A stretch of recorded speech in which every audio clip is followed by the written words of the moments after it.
What if I told you that a simple jump could send you soaring 10 meters high or crush you to the ground before you even leave it? Because the invisible force that lets you jump gravity isn't the same everywhere. So what happens if you try to jump on different planets across our solar system?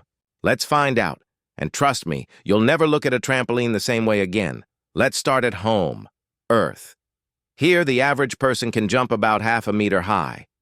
Earth's gravity, 9.8 meters per second squared, is the perfect balance, enough to keep us grounded, but not so strong that we can't leap. It defines your weight, your strength, and even the way you move. But what happens when you take that same body and test it on other worlds? Next stop, the moon. You bend your knees, push off, and suddenly you float. Your jump lasts 6 times longer, and you rise nearly 3 meters into the air. It feels like slow motion, like moving underwater. The moon's gravity is only 1/6 that of Earth's, so every step feels light, dreamlike. Astronauts said it was like walking on a trampoline inside a dream. Up there, every human becomes a superhero. Then comes Mars, the red planet. Gravity here is about 38% of Earth's. You'd soar around 1.2 meters high, twice your normal jump.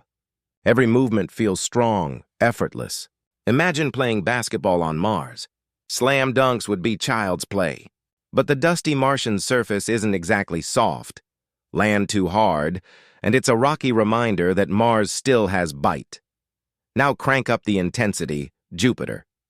The biggest planet in the solar system, and an absolute monster of gravity, 2.5 times stronger than Earth's pull. You wouldn't even manage a proper jump. You'd barely lift your heels before slamming back down. Your bones would feel heavier, your muscles would strain, and your body simply couldn't handle it. And truth be told, Jupiter doesn't even have a solid surface. You'd be crushed by pressure long before you got to jump. What about Saturn, the golden planet of rings and storms? You'd think it would crush you too, but its gravity is surprisingly close to Earth's.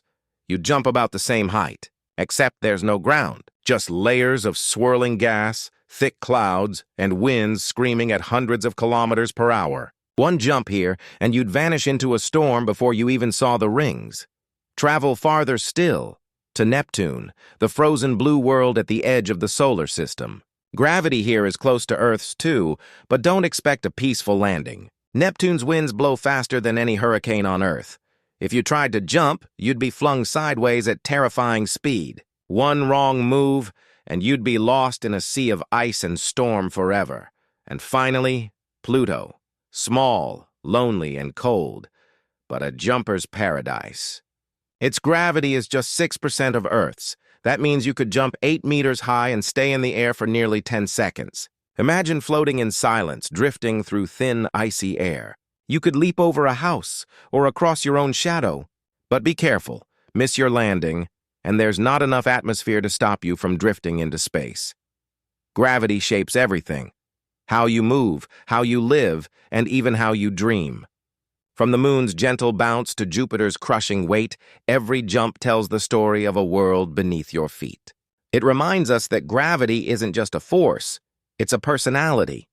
Each planet has its own pull, its own rhythm, its own way of saying, you belong here or you don't. So if you could jump anywhere in the solar system, where would you go first?